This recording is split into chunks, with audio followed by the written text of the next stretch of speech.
All system ready.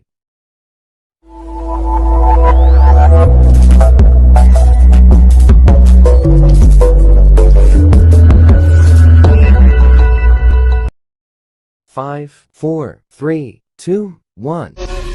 Bisa lagi.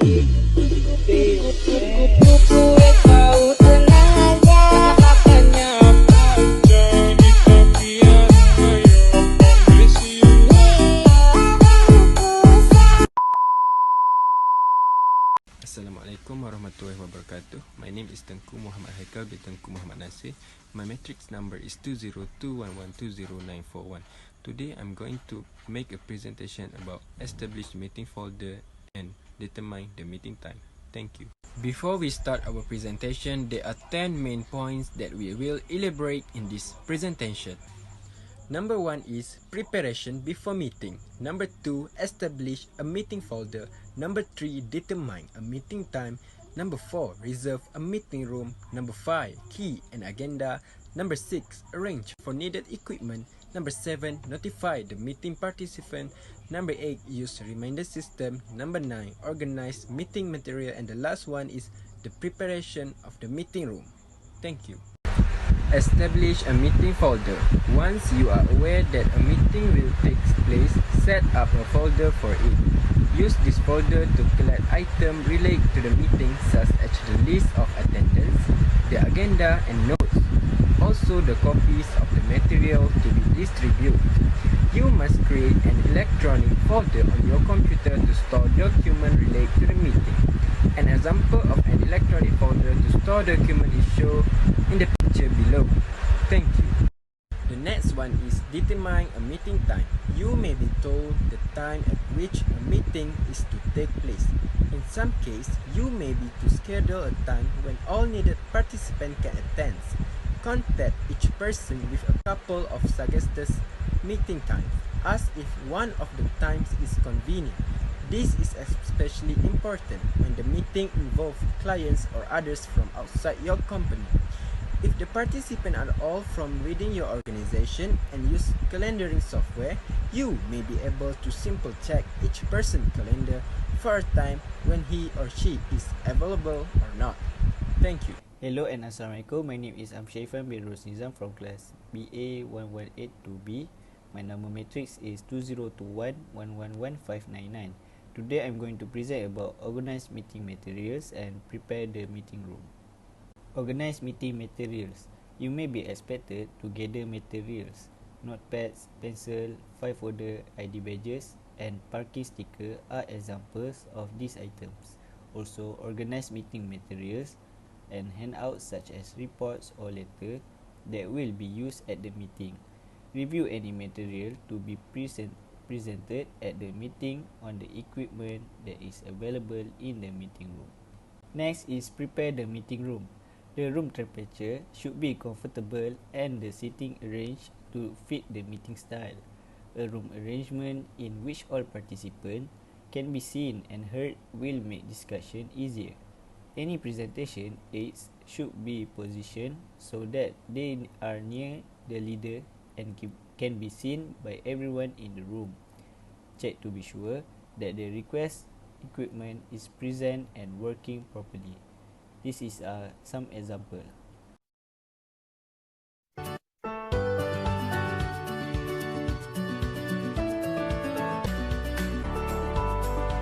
Boardroom style. This room features a circular, oval, or rectangular table with chairs on all sides and ends. The layout works well if the group is reasonably small and will spend most of the time talking to each other or listening to one or two speakers who may not be using a screen. Hollow square style. Similar to boardroom style, but in this setup, tables are arranged with chairs on the outside facing an empty center.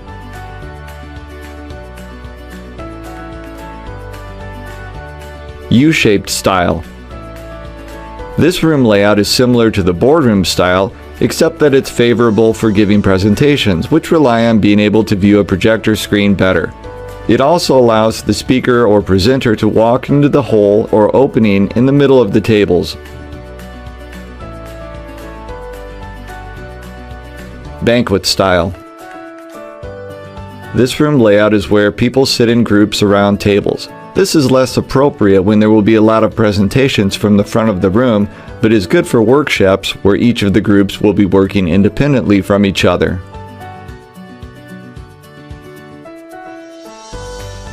Cabaret style. Also referred to as crescent half rounds. This room layout is very similar to banquet seating, except the seats are arranged in a U around each table so that no one has their back to the presenter or speaker. It is also appropriate for award nights and casual celebrations. Hi, my name is Siti Norsa Sabila binti Khairul Anwar. My metric number is 20211037701. First, I want to explain about key and agenda. Second, I want to explain about arrange for a need equipment. Key and agenda. Key in agenda, a document that lists the topic to be discussed at a meeting and other related information. We have an agenda for meeting.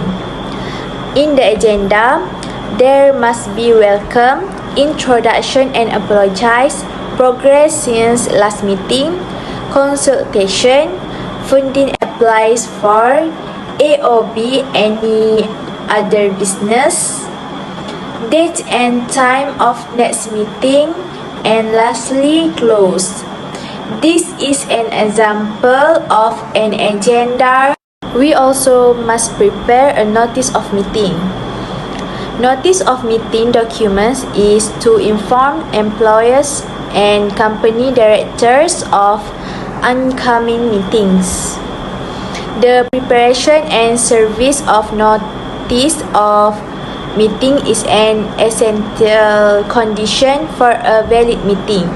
Notice of meeting specifics is types of the meeting, date, time, and place of meeting, agenda for meeting. This is an example, the notice of meeting. Okay, next let's move to arrange for needed equipment. Rooms may be equipped with overhead projector, but electronic projection system may be required. Special equipment may be needed if the information will be sent to an off-site location. As for what types of equipment you need and make the necessary arrangements to have it all on site when the room is ready for your meeting. Audio equipment can seem simple enough, but there's always some things that can go wrong. From the projector not turning on to the microphone. Hi and Assalamualaikum. My name is Nurul Ashikin binti Muhammad Shamsul Nazri and my metric number is 20211111873. So let's continue our presentation, which is reserve a meeting room. Firstly, check to see if the device meeting room and time are available at place that decided. Next, call the customer service to make a confirmation it compliant with meeting standards. Then, book the room such as level and name of room that will be used for the meeting. Lastly, if the details about the meeting such as day, date, place, and how much people that attend the meeting. Next, notify the meeting participants. Notify people as soon as possible of the time, place, approximate length, and purpose of the meeting. Identify any materials or supporting documents they should bring. Hi and Assalamualaikum. My name is Nur Amelia Adriana binti Muhammad Adi. My metro ID is 20211127315. I'm going to present about use reminder system. Mark out an others calendar with the meeting time and place. Use a tickler file or calendar reminder system to help you schedule the details. For example, If you must prepare 20 copies of a report to present at the meeting, create a reminder to do so. A meeting appointment in Microsoft Outlook is shown in figure 10.3. Hi guys, my name is Amlan, and in today's Make March Free campaign, we go about looking at how we can set reminders on Android. Well, for doing this, basically you need to head towards the calendar app. Inside the calendar app, which is anyways built onto Android by default, you have this small little plus sign, which is indicative of adding a event reminder. You click on this, so you are now prompted for setting up a reminder. So I have a friend called Dave whose birthday happens to be on 28th of July, and I want to be reminded at 1 p.m. or something like that. So I'll just type this birthday, something like that. And when do I want the reminder to be on? So on 28th, what time? 13, and that happens to be like 1 p.m. So, and the reminder can end at 14, so not an issue. I mean, that's perfectly fine. When do I want the reminder? I want 10 minutes before. That's okay. I can obviously change it. So I can have it 1 hour before or something like that. But like, this is perfectly fine for me. Do you want to attach any notes or some file? Well, I really don't think so. And for me, this happens to be the Indian Standard Time. For you, it may be a different time zone. Click on save, and you can see as I open the calendar app, this thing keeps getting highlighted, which means, or which is indicative of the fact that I have set up a reminder, which happens to be on the 20th of July, and it's for Dave's birthday. And as soon as that date and time comes nearby, I will get a small alert, and that will keep buzzing.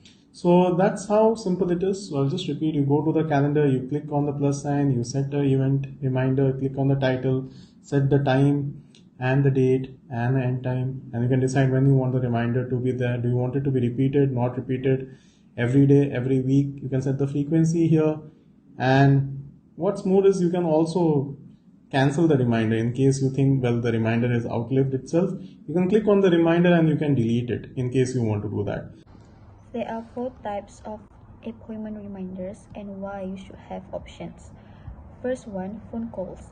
Phone calls, either done by live people or as automated calls run through a system, are one of the oldest and most traditional forms of appointment reminders.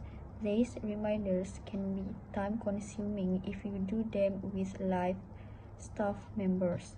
However, if you have front desk staff who spend a great deal or time idle, it can be a good way to use their time efficiently while providing a personalized touch for clients who prefer phone calls.